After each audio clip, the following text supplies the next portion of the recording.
Assalamualaikum warahmatullahi wabarakatuh. Halo semuanya, welcome back to my YouTube channel Irsa Bursridela. Nah, video yang tepat nih buat teman-teman yang ingin cari tahu tentang penerapan teori struktural pada sebuah karya fiksi. Nah, pada video kali ini saya akan membahas tentang penerapan teori struktural pada novel Hafalan Sholat Delisa. Nah, yang pertama, latar belakang pada novel Hafalan Sholat Delisa ini menceritakan kisah tentang Delisa, seorang gadis berumur 6 tahun yang tinggal di Lokngah, Aceh bersama Umi Salamah, Kak Fatimah, Kak Zahra, dan Kak Aisyah.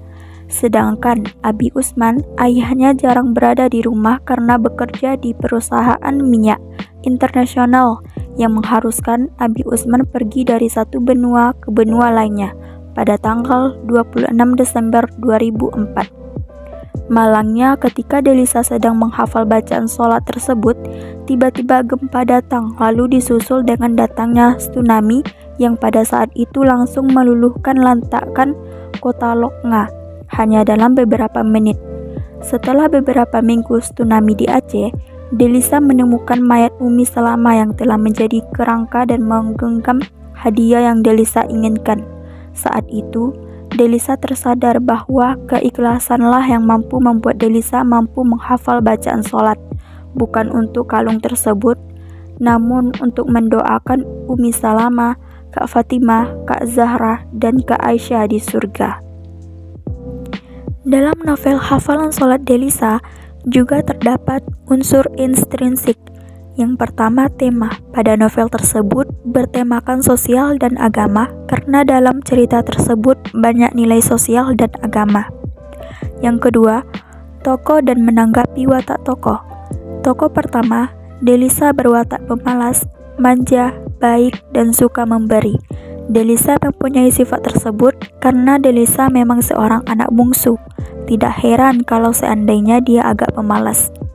Namun, di samping sifat malasnya itu, Delisa juga mempunyai sifat terpuji, yaitu baik serta suka memberi. Tokoh yang kedua, Umi Salamah, berwatak baik, sabar, dan bijaksana.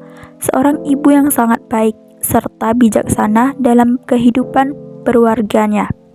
Salah satu contoh adanya sifat bijaksana tersebut adalah saat melakukan sholat wajib berjamaah bersama keempat anak tercintanya.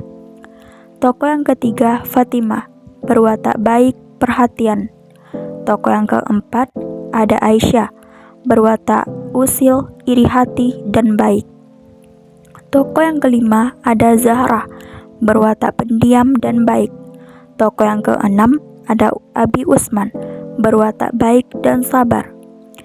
Tokoh yang ketujuh, ada Usman, berwatak jahil, usil, nakal, dan pemurung. Tokoh yang kedelapan ada Tihur, berwatak baik dan pengertian. Tokoh yang kesembilan, Pak Ci Acan, berwatak baik, suka menolong, dan suka memberi. Dan yang kesepuluh ada Sopi, berwatak baik dan penyayang serta pengertian. Serta ada ke-11 dan ke-12.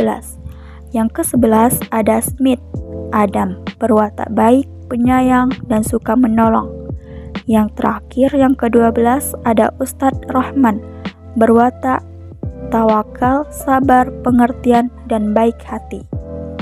Yang ketiga ada alur. Alur pada novel tersebut yaitu maju, mundur, dan maju. Karena pada novel ini digambarkan bahwa Delisa mengenang masa-masa saat sebelum keluarganya meninggal karena bencana tsunami. Yang keempat ada latar. Latar pertama, latar tempat, yaitu desa kecil bernama Lokngah, pesisir pantai Aceh. Latar yang kedua ada latar waktu, yaitu pada saat Delisa menjalani tes hafalan sholatnya. Latar yang ketiga ada latar suasana, yaitu suasana saat akan terjadi gempa dan tsunami. Yang kelima ada amanat. Yang pertama, bersyukur dengan apa yang telah diberikan oleh Allah. Yang kedua, jangan pernah putus asa dan tetap semangatlah menjalani hidup ini. Yang ketiga, sayangilah keluargamu seperti mereka menyayangimu. Nah, setelah kita membahas tentang unsur intrinsik dalam sebuah karya novel Hafalan Sholat Delisa, sekarang kita juga akan membahas tentang unsur ekstrinsik dalam sebuah karya novel Hafalan Sholat Delisa tersebut. Yang pertama, biografi pengarang. Judul Hafalan Sholat Delisa, pengarang Terelie, penerbit Republika, tahun terbit 2008. Yang kedua, nilai moral. Dalam novel Hafalan Sholat Delisa ini digambarkan nilai-nilai moral yang sangat kental.